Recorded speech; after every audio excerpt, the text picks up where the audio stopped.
Welcome to the CoCloud tutorial.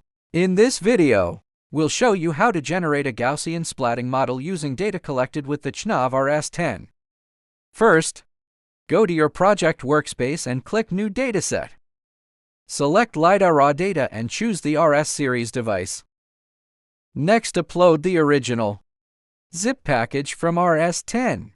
Important: to generate an HPG's model, your dataset must include panoramic images. Place the INS files into the Camera 4 folder before zipping and uploading. The system will automatically validate your files and notify you if anything is missing. Next, set the coordinate system. If you're unsure, choose Default Coordinate System, and CoCloud will suggest the best option. If you don't need geographic coordinates, such as indoor scenes, select Relative Coordinates. For georeferenced projects, select Projected Coordinates, with options to search or use history. In Advanced Settings, you can also load preset coordinate systems by country or region.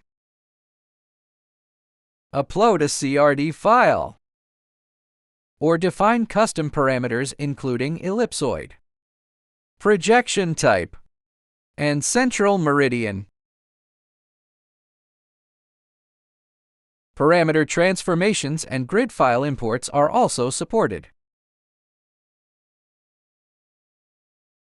Now configure your outputs. You can choose point clouds, 3D mesh, and HPG's models. 3D mesh and HPGs are advanced features. You can choose panoramic camera or built-in camera for coloring the point cloud. The system will display the estimated credit cost. HPG's processing typically consumes about 20 credits per minute of data. Finally, check auto processing after upload, and click Start Processing to submit your task.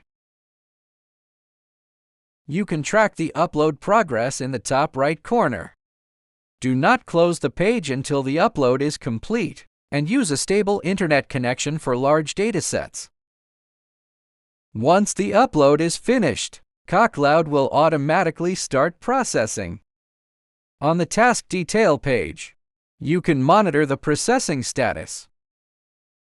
When processing is complete, you'll find the HPG's model in your result panel.